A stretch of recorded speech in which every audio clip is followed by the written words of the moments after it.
দাঁড়ান, ভিডিওটা স্কিপ করার আগে একটা ভয়ঙ্কর সত্য শুনুন। আপনি কি জানেন গত বছর আপনি ব্যাংকে যে 1 লাখ টাকা রেখেছিলেন, আজকের বাজারে তার মূল্য আসলে 93,000 টাকা। হ্যাঁ, আপনি ঠিকই শুনেছেন। আপনি ভাবছেন আপনার টাকা ব্যাংকে নিরাপদে আছে, ধীরে ধীরে বাড়ছে, কিন্তু আসলে একটা অদৃশ্য রাক্ষস আপনার কষ্টার্জিত টাকা গিলে খাচ্ছে। কি বিশ্বাস হচ্ছে না তো? আজকের এই ভিডিওতে আমরা এমন কিছু সত্য ফাঁস করব যা ব্যাংক আপনাকে কখনোই জানতে দেবে না। আজ আমরা জানব কেন ব্যাংক টাকা রাখার জন্য সবথেকে বাজে জায়গা, এবং আসলে কোথায় টাকা রাখলে আপনি ঘুমালেও আপনার পকেটে টাকা ঢুকবে। ভিডিওর শেষে এমন একটি সিক্রেট ইনভেস্টমেন্টের কথা বলবো যেটা আপনার জীবন পরিবর্তন করে দিতে পারে। তাই পপকর্ন হাতে নিন, সিট বেল্ট বেঁধে নিন, আর আমাদের বোকা বন্ধু মফিজের ভুলগুলো থেকে শিক্ষা নিতে তৈরি হন।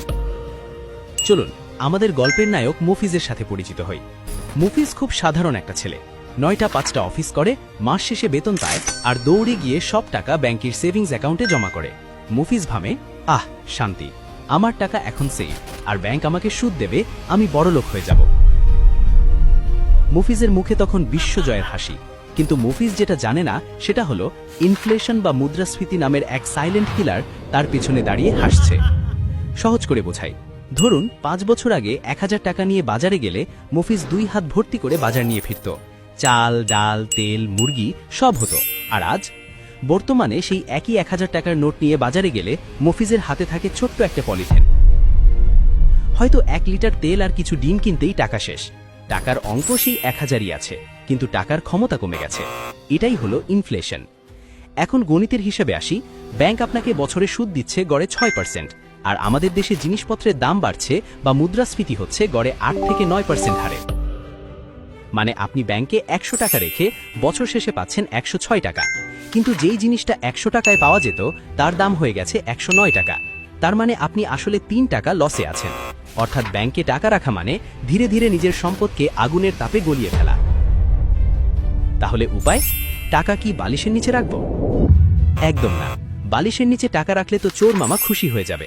আপনাকে হতে হবে ইনভেস্টর, সেভার নয়। ধনীরা টাকা জমায় না, তারা টাকাকে খাটিয়ে আরও টাকা বানায়। চলুন দেখে নিই ব্যাংক ছাড়া আর কোথায় টাকা রাখলে আপনার টাকা রকেটের গতিতে বাড়বে। প্রথম অপশন, শেয়ার মার্কেট বা স্টক মার্কেট। নামটা শুনেই কি ভয় পেলেন? ভাবছেন এটা তো জুয়া, সব টাকা ডুবে যাবে।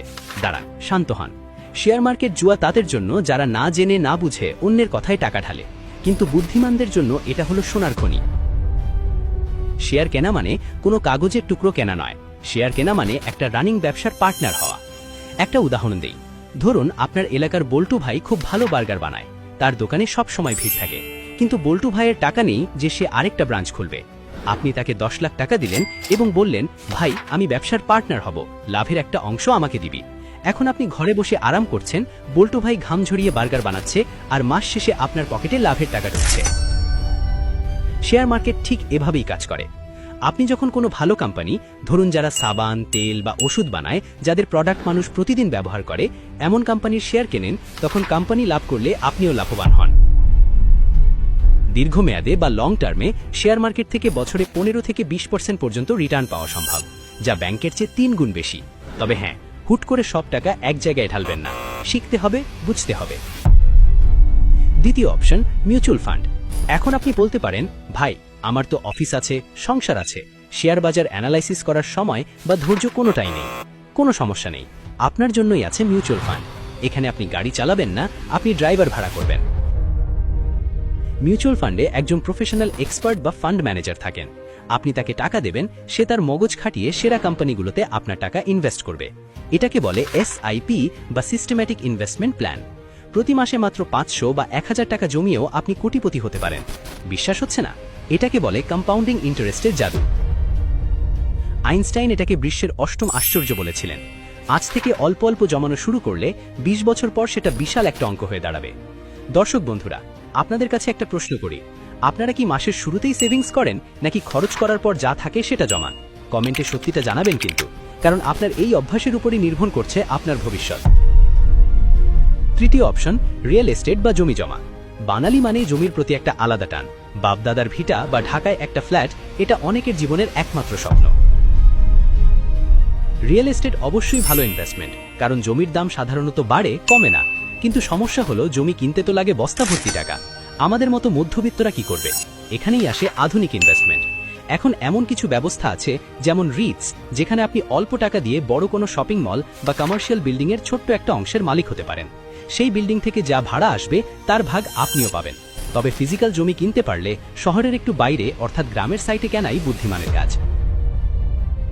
কারণ শহরের ভেতরে দাম অলরেডি আকাশ ছোঁয়া, বাড়ার সুযোগ কম, কিন্তু শহরের বাইরের জমি আগামী 10 বছরে সোনা হয়ে যেতে পারে। চতুর্থ অপশন গোল্ড বা স্বর্ণ। দাদি নানিরা বলতেন বিপদের বন্ধু হলো সোনা।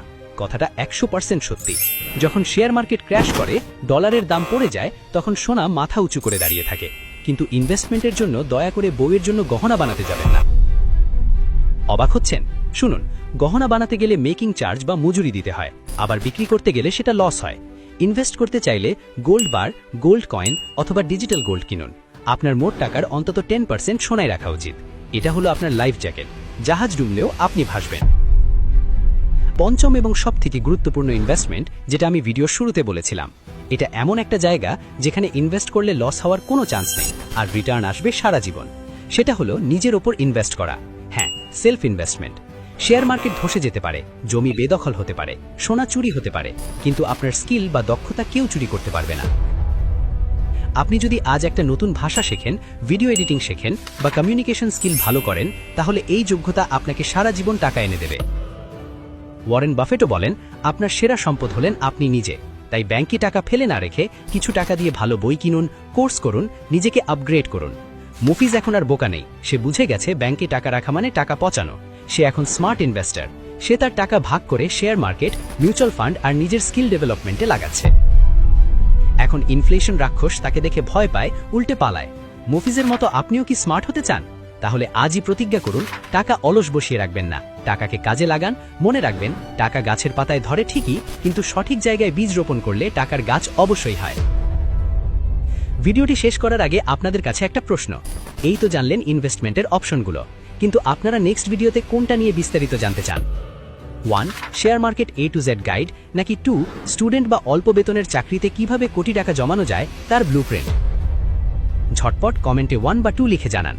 ভিডিওটি ভালো লাগলে বন্ধুদের সাথে শেয়ার করুন, কারণ জ্ঞান শেয়ার করলে কমে না, বাড়ে। আর সাবস্ক্রাইব করে বেল বাটনটি চেপে দিন, যাতে মুফিজের পরবর্তী কাণ্ডকারখানা আপনারা মিস না করেন। দেখা হচ্ছে পরের ভিডিওতে। ততক্ষণ পর্যন্ত ইনভেস্ট করুন, হ্যাপি থাকুন, কিন্তু সাবধানে। আল্লাহ হাফেজ।